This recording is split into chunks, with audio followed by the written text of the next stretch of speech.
नमस्कार, आप सब देख रहे हैं अखंड भारत टीवी। मैं विशाखा शर्मा स्वागत करती हूं आप सभी का मेरे चैनल में।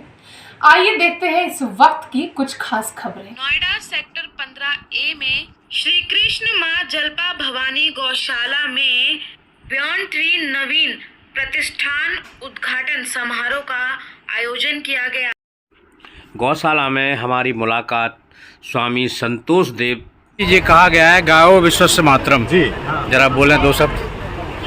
गाय विश्व की माता है, ऐसा सिर्फ वेदों में कहा, लेकिन वेद उससे भी ऊपर जाके वेद माता गायत्री है, उन्होंने कहा कि गायत्री का भी जन्म जो है गाय के गोबर से हुआ है ना, विश्वामित्र जी के माध्यम से।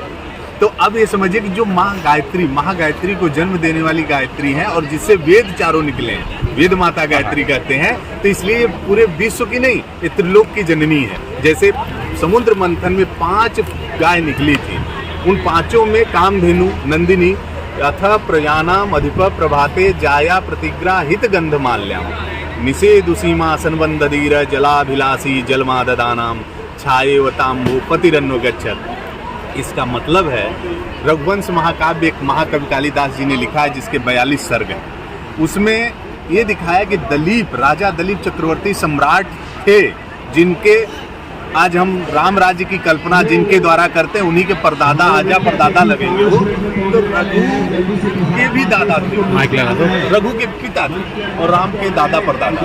तो रघु के जब एक भी बच्चा नहीं था दलीप को और सुदीक्षिणा जी को, तो उन्होंने कुल गुरु वशिष्ठ के पास जाते हैं और वो विनती करते हैं कि अब चौथापन आने वाला है और चक्रवर्ती सम्राट से मैं अब वामप्रस्थ की तरफ जाना चाहता हूं और कोई दीपक नहीं है, कुल नहीं है, कैसे चलेगा। तो उन्होंने नंदिनी को उठाकर दे दिया। कामधेनु जमदग्नि ऋषि के पास थी, नंदिनी वशिष्ठ जी के पास थी। ऐसे 5 ऋषियों के पास 5 गाय थी।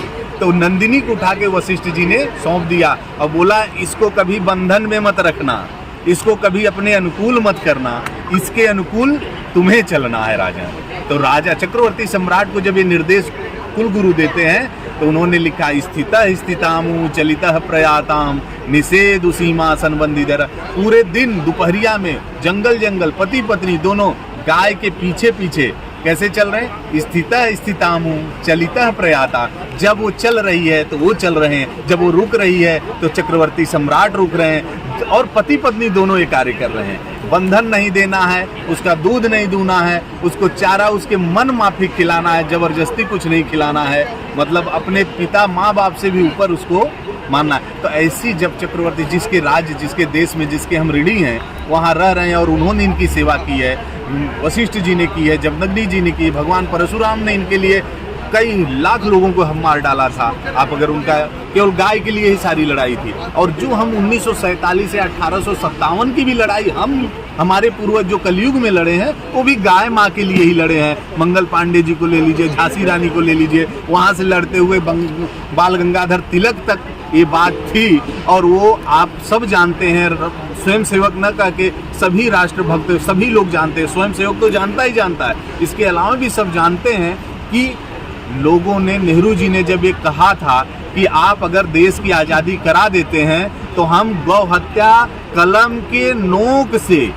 एक कलम के नोक से बंद करवा देंगे, जो नहीं बंद हुई। सरकार गाय को गाय माता का दर्जा देगी? ये सरकार को देना नहीं है, हमें लेना है। कैसे?